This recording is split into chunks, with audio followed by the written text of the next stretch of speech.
दोस्तों, रात का वक्त था, लगभग 1:30 बजे का समय, जब भारत ने पाकिस्तान के अंदर घुसकर ऑपरेशन सिंदूर को लॉन्च किया।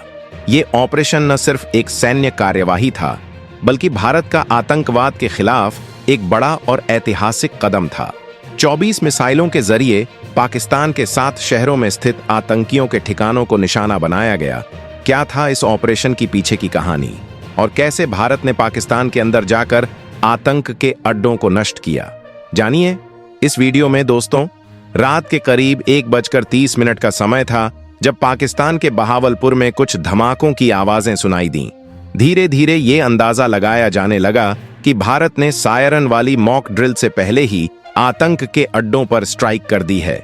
ज्यादा समय नहीं बीता और खबरें आने लगीं कि बहावलपुर, कोटली, मुजफ्फराबाद, मुरीदके, बाग समेत पाकिस्तान के 7 शहरों में 9 आतंकी ठिकानों पर भारतीय सेना ने 24 मिसाइलें दागकर ऑपरेशन सिंदूर की शुरुआत कर दी। खबर है कि इस हमले में 100 से ज्यादा आतंकी मारे गए हैं। इस ऑपरेशन में बहावलपुर के मुरीदके में स्थित लश्कर का सबसे अहम ठिकाना और आतंकियों का ट्रेनिंग सेंटर मरकज तैयबा को भी निशाना बनाया गया, जो साल 2000 से सक्रिय था। बहावलपुर पाकिस्तान के उस हिस्से में आता है जो सीधे हमारे राजस्थान राज्य की सीमा से लगता है। अब तक भारत अधिकतर पीओके में ही आतंक के खिलाफ कार्रवाई करता आया था, लेकिन इस बार पहली बार भारत ने यह दिखा दिया कि पाकिस्तान में कहीं भी छिपे आतंकी अब भारत की नजर से नहीं बच सकते। भारतीय सेना ने पाकिस्तान के पंजाब में स्थित बहावलपुर में जिस मस्जिद को तबाह किया, वह मस्जिद जैश-ए-मोहम्मद का हेडक्वार्टर मानी जाती थी। यहीं से कांधार विमान अपहरण कांड में रिहा हुआ भारत का मोस्ट वांटेड आतंकी मसूद अजहर अपने आतंकियों को ट्रेनिंग देकर भारत में बड़ी घटनाओं को अंजाम देता था। यही आतंकी संसद पर हुए हमले का भी मास्टरमाइंड रहा है। मसूद अजहर कई महीनों से लापता था, लेकिन 2024 के आखिरी महीनों में उसे एक बार फिर बहावलपुर में देखा गया था। बहावलपुर में आतंकी संगठन जैश-ए-मोहम्मद के 4 ट्रेनिंग सेंटर मौजूद हैं, जहां बच्चों और युवाओं को आतंक फैलाने की ट्रेनिंग दी जाती है। इसके बाद उन्हें एडवांस ट्रेनिंग के लिए पीओके भेजा जाता है।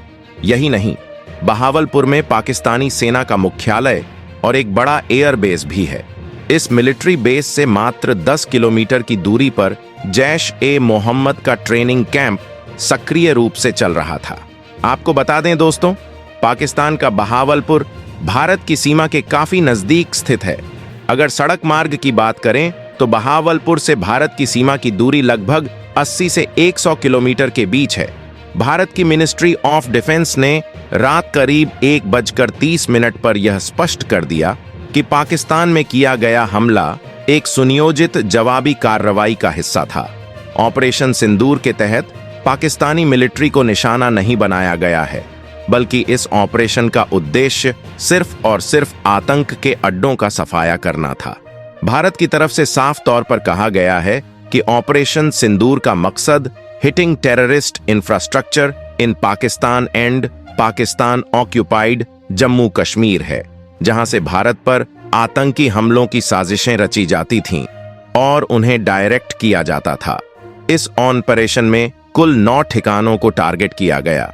दोस्तों, जब ऑपरेशन सिंदूर लॉन्च किया गया, उसी वक्त अमेरिका के पूर्व राष्ट्रपति डोनाल्ड ट्रंप का बयान आया। उन्होंने कहा, हमें पता था कि कुछ होने वाला है, क्योंकि जिस दिन पहलगाम में आतंकी हमला हुआ, उसी दिन अमेरिका के उपराष्ट्रपति अपने परिवार के साथ भारत में मौजूद थे। जब ट्रंप ये बयान दे रहे थे, तो उनके बगल में उपराष्ट्रपति विंस खड़े थे। ट्रंप ने कहा, हमें इसके बारे में तब पता चला जब हम ओवल ऑफिस के दरवाजे से अंदर जा रहे थे। मुझे लगता है कि अतीत के कुछ अनुभवों के आधार पर यह अंदेशा था कि कुछ होने वाला है, क्योंकि वे लोग लंबे समय से लड़ रहे हैं। अगर आप इस बारे में सोचें तो वे कई दशकों और सदियों से लड़ रहे हैं। मुझे उम्मीद है कि यह बहुत जल्दी खत्म हो जाएगा।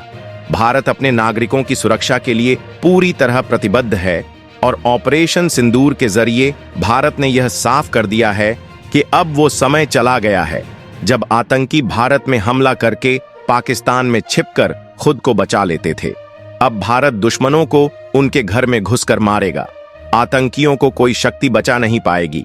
ऑपरेशन सिंदूर का नाम इसलिए रखा गया है क्योंकि आतंकियों ने भारतीय बहनों के मांग का सिंदूर छीना था। दोस्तों, पूरा भारत आतंक के खिलाफ लड़ाई में एक साथ खड़ा है। जय हिंद। हमारी सेना पर सभी को गर्व है। दोस्तों, इस वीडियो में फिलहाल के लिए इतना ही। अगर आपको यह जानकारी उपयोगी लगी हो तो वीडियो को लाइक करें, अपने दोस्तों के साथ शेयर करें और चैनल को सब्सक्राइब करना बिल्कुल न भूलें। साथ ही खबरों से जुड़े ताज़ा अपडेट्स पाने के लिए बेल आइकन जरूर दबाएं। धन्यवाद।